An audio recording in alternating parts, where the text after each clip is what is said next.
Menopausa e andropausa são períodos da vida em que muita coisa muda para homens e mulheres, não é mesmo? E a reposição hormonal pode ser fundamental nesse processo. É sobre esse assunto que a gente fala agora no podcast Consulta Marcada, que está só começando, então fica aí. Roda a vinheta! Chegou a hora da sua consulta marcada. Aqui no podcast da Unimed Vitória, a receita é simples. Informação onde você estiver.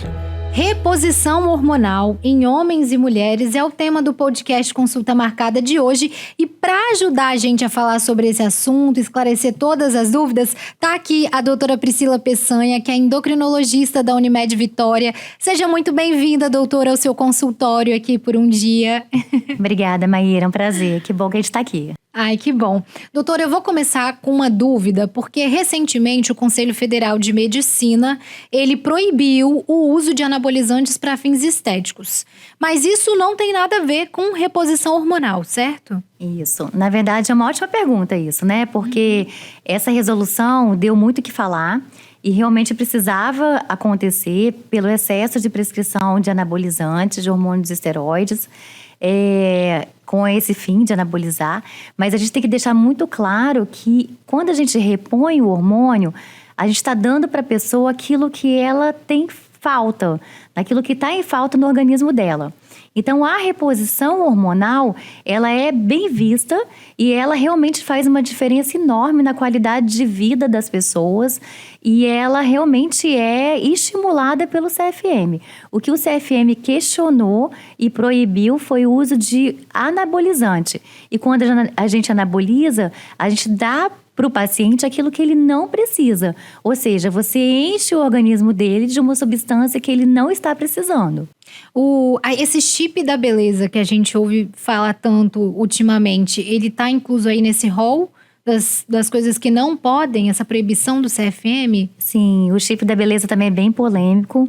Ele também está nesse rol da proibição. Para começar, o chip da beleza, ele não tem nenhuma bula. Né? Então, ele não vem com bula para a gente poder saber, como qualquer medicação, o que tem ali. Né? Segundo, que ele não é aprovado pela Anvisa. Então, também é uma outra coisa que fala contra o chip da beleza. E o chip da beleza também não deixa de ser uma condição de anabolizar, porque nele não tem só progesterona, como inicialmente era falado, né? A gente vê hoje os chips da beleza cada vez com uma proporção maior de esteroide anabolizante. Ou seja, assim, para poder fazer efeito de aumentar a libido, para poder aumentar a massa muscular, ou seja, todas aquelas condições que o CFM realmente condena, né? Melhora de prática esportiva, aumento de ganho de massa muscular para fins estéticos. Então, o chip da beleza nada mais é do que um esteroide anabolizante que também faz isso. Então, e que não tem efeitos controlados, né, doutora? Se não tem bula, não se sabe o que pode acontecer. Exatamente. E assim, em relação a isso, quando a gente toma uma medicação oral, a gente tem algum efeito colateral e pode suspender a medicação oral. E aí, depois da suspensão, tá ok, o efeito colateral acabou. E quando coloca o chip, né? O chip da beleza, para você ver assim, o chip da beleza, né? Só por aí a gente vê que não é uma medicação, que já é com fim estético, só pelo nome. E aí, como é que faz se tá com implante no subcutâneo? Se tem efeito colateral? Né? Imagina o transtorno, vai ter que tirar. Com certeza. Né? Agora, falando de reposição hormonal, doutora, de saúde, em que situações que a reposição hormonal ela pode ser necessária? A reposição hormonal, ela faz muita diferença na vida da pessoa, mas ela sempre tem que ser individualizada. Porque quando a gente avalia a reposição hormonal, isso serve tanto para homens quanto para mulheres, a gente tem que ver a indicação, né? Então, a gente olha os aspectos laboratoriais, confirma que realmente existe a falta do hormônio, os aspectos clínicos, porque geralmente dá muita clínica, né? E essa clínica, tanto em mulher quanto em homem, dá queda de libido, uma fraqueza muscular, diminuição da massa muscular, cansaço, irritabilidade, alterações de sono. Geralmente esses são os sintomas mais comuns mesmo. E a gente avalia a necessidade dessa reposição hormonal e aí a gente tem que individualizar olhando as indicações e contraindicações de cada um. Sim. Né? Mas quando a gente vê que o paciente tem clínica, tem laboratório, né? Assim, o exame laboratorial confirmando e não tem contraindicação para fazer uma reposição, a gente realmente indica. Sim. A gente ouve falar muito de reposição hormonal para as mulheres, por exemplo, quando estão entrando na menopausa, quando chegam nessa fase. Todas as mulheres que estão na menopausa têm que fazer reposição hormonal ou não? A gente vê na prática que algumas têm mais sintomas que as outras, né? Mas ainda assim existe muito estigma em relação à reposição hormonal e o risco aumentado para câncer. É verdade. Né? Então a gente vê isso. Eu queria fazer, mas eu tenho medo do câncer, né? A gente tem que olhar de forma individual para a história clínica dessa pessoa. Os antecedentes de câncer na família, se ela teve antes alguma história de câncer, alguma contraindicação que seja realmente formal, né? E que realmente a gente não possa prescrever a reposição. Então, varia muito, assim, de cada um. A menopausa, ela vem antes com sintomas que já deixam a mulher mais irritada, né? Que já tem uma clínica que é o que a gente chama de climatério. A menopausa é a última menstruação. Mas antes disso, tem toda uma mudança hormonal que leva que é chamada climatério, que leva a esse quadro clínico realmente mais arrastado, né? Então, a gente tem que acompanhar essa mulher de perto. Agora, uma coisa é fato, quando ela tem um estilo de vida melhor, ela passa pela fase do climatério e da menopausa de uma forma mais sutil, mais leve, com menos sintomas. E esse estilo de vida, ele inclui o quê, doutora, quando a gente fala um estilo de vida mais saudável? O que uma mulher pode fazer para chegar na fase da menopausa de uma maneira mais tranquila? Pois é, então assim, se a gente consegue se preparar com essa mudança de estilo de vida para chegar na menopausa melhor, a gente tem que se preparar com uma alimentação melhor, né? A gente dá preferência aí a alimentos que sejam mais naturais, menos carboidratos, menos industrializados. Então, assim, se a gente puder comer melhor no dia a dia, se a gente puder fazer uma atividade física regular, e se a gente puder também ter um sono mais reparador, com diminuição do estresse, acordar no dia seguinte melhor, né? Isso tudo muda, e muda muito. Isso muda totalmente o rumo da menopausa. Sim. Agora, nos casos em que a reposição é indicada, quais são os benefícios? O que melhora, por exemplo, na vida de uma mulher, dos sintomas que ela sente? Quando a mulher tem a menopausa, ela tem o aspecto clínico, assim, no aspecto clínico, ela fica com uma insatisfação muito grande em relação ao quadro, né? Assim, em relação à imagem dela. Então, ela fala, assim, as mulheres falam, eu tô derretendo, né? Elas usam muito esse termo. Então, a gente vê que a pele fica mais seca, né? Que elas ficam mais murchas, né? E isso também já traz um transtorno grande em relação à estima. Então, já melhora a pele, né? A gente vê que a pele fica melhor, fica mais firme, mais brilhosa, fica com outro aspecto, melhora a questão do cabelo. Então, a reposição hormonal traz realmente essa questão estética, né? Mas melhora muito o sintoma, assim, de fogacho, aquele né? calorão que... Sim, que são aqueles sintomas vasomotores, né? Que dão esse calorão, todo mundo tá com frio e a mulher tá com calor, né? Então, assim, melhora bastante esse sintoma, porque realmente ele irrita.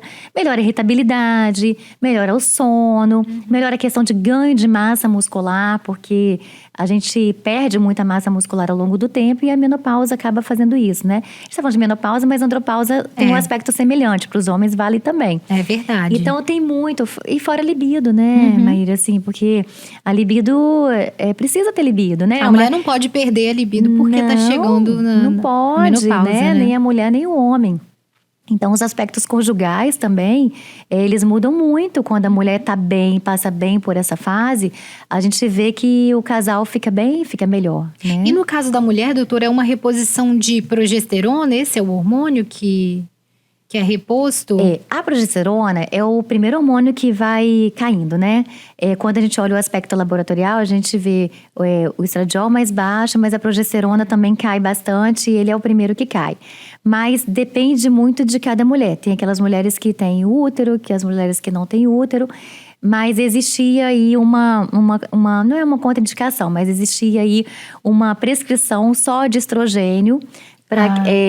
para quem na verdade não tem útero e não precisava de fazer a progesterona. Mas hoje a gente sabe que a progesterona também é muito boa para melhorar esse monte de aspecto clínico. Então, a reposição é com o estrogênio e com a progesterona, mas o estrogênio ele tem que ser avaliado na dose e a progesterona também, né? Então tem a forma de aplicação, tem como cada um vai receber isso, algumas podem ter alguns efeitos colaterais, né? Então isso tem que ser muito acompanhado também. Entendi. Agora, a gente falou aí de menopausa e a senhora até citou a andropausa, né? Que a gente não fala muito, mas os homens também passam por esse processo de mudança. E quais que são os sintomas de que pode estar havendo uma baixa de hormônio, doutora? Os sintomas, eles são parecidos com o da mulher, mas a gente vê que, até pelo certo estigma, né? Assim, porque o homem às vezes custa um pouco o receio de falar, né? Custa um pouco a falar sobre a andropausa, né? A meio que assumir, assim, e a procurar também, porque as mulheres geralmente procuram o médico antes, né? Mas os homens, eles têm geralmente uma fraqueza muscular, né? Porque o músculo, ele vai realmente, né? Panturrilha, você vê músculo de membros superiores também. Então, você vê uma fraqueza muscular, uma queda da libido, um desânimo para as atividades habituais, uma irritabilidade, alterações de sono, até uma deprê, assim, uma depressãozinha, né? Você vê que... E aí, quando a gente repõe. É só repõe a testosterona e acompanha, a gente vê que esse homem muda. E muitas vezes esse homem já foi no psiquiatra, já usou antidepressivo e não resolveu. Ou seja, o problema não era esse, né? Não era uma depressão por falta de serotonina. Sim, era um uma aspecto tristeza, físico. uma depressão pelo aspecto físico, pela falta da testosterona. E aí, quando a gente faz a testosterona, ele vive. E aí recupera, né? Recupera tudo. E aí ele fica bem de novo. Entendi. No caso do homem é a testosterona que é reposta. Sim, no caso do homem é testosterona. A mulher o estrogênio e a progesterona, né? E o homem é a testosterona. Entendi. Doutora, uma pergunta que a gente vê bastante comum na internet também é querendo saber assim, quanto tempo que dura uma reposição hormonal? A pessoa vai ficar dependente do hormônio pro resto da vida ou não? Para começar a reposição, a gente tem o que a gente fala de janela de oportunidade, né? Então, às vezes a mulher fica meio resistente ali a começar com a reposição, mas a janela de oportunidade, ela mostra que a gente pode entrar com o hormônio ou até os 65 anos de idade, ou até 10 anos de pós-menopausa. Então, existe um tempo para ela até poder ver se adapta, né, aos sintomas ou não, se quer fazer ou não. E em relação ao tempo que ela vai usar, isso não tem uma coisa certa, né? Assim, porque não tem um tempo certo, porque é muito individual. Sim. Algumas com 10 anos param e se sentem bem quando param. Algumas com 10 anos de reposição, depois que param, sentem os sintomas e aí retomam, mas retomam numa dose menor. Então, isso é muito individualizado, né? Assim, precisa fazer um acompanhamento. Sim, precisa fazer o acompanhamento. E lembrar, assim, né? Que tá fazendo a reposição e continuar aí fazendo mamografia, né? Quando precisar fazer uma ultrassonografia de mama junto com a mamografia, né? A transvaginal, para poder estar sempre acompanhando isso aí. E aí vai olhando o aspecto. Mas não tem uma data definida de quanto tempo que essa mulher vai continuar usando, né? Para os homens a mesma coisa? Para os homens a mesma coisa. Para os homens exatamente a mesma coisa. Vai acompanha, olha as indicações, as contraindicações, avalia de perto o PSA, no caso dos homens. PSA? O PSA é aquele marcador da próstata, que a gente tem que acompanhar com a testosterona, né? Porque se não tiver contraindicação, repõe e acompanha, porque ele pode subir um pouquinho com a reposição da testosterona e a gente tem que ficar de olho nisso. Mas assim, se não tiver contraindicação, fizer reposição de forma correta, avaliando direitinho os hormônios, a parte laboratorial, a parte clínica, é muito tranquilo também. Doutora Priscila, para a gente encerrar o podcast, eu queria que você deixasse uma mensagem fundamental. O que é principal que as pessoas precisam sair daqui dessa entrevista de hoje sabendo? Bom, então a gente vai falar que a reposição, ela é super bem-vinda, ela é muito bem indicada. A reposição hormonal, quando ela é bem feita, quando ela é bem indicada, ela muda a vida da pessoa, tanto da mulher quanto do homem. Então, se tiver assim, qualquer sinal de deficiência hormonal, né, ovariana no caso das mulheres e a testicular no caso dos homens, que procurem, né? Não tenham medo, procurem um profissional que seja apto, né? Um endocrinologista, um urologista no caso dos homens, para que a gente possa, ginecologista no caso das mulheres também, porque todos estão aptos para poder entrar com o hormônio e acompanhar o paciente. Isso pode realmente mudar muito o estilo de vida, pode realmente dar uma qualidade de vida e lembrar que atividade física regular, uma alimentação saudável, um sono reparador fazem toda a diferença da forma como a gente leva a menopausa e a andropausa. E se puder preparar antes para poder chegar nessas fases assim, né? Bem, é muito melhor. É verdade. Doutora Priscila Peçanha, muito obrigada pela sua Imagina. participação aqui Eu no que Consulta agradeço. Marcada. A gente está encerrando mais um episódio, mas se você tiver alguma sugestão de tema, você quer tirar dúvida sobre alguma coisa, manda pra gente. O nosso e-mail é consultamarcada@unimedvx.com.br. Até a próxima semana, então, com mais Consulta Marcada. Tchau, gente. Essa foi a sua Consulta Marcada. Te esperamos no próximo episódio. Unimed Vitória.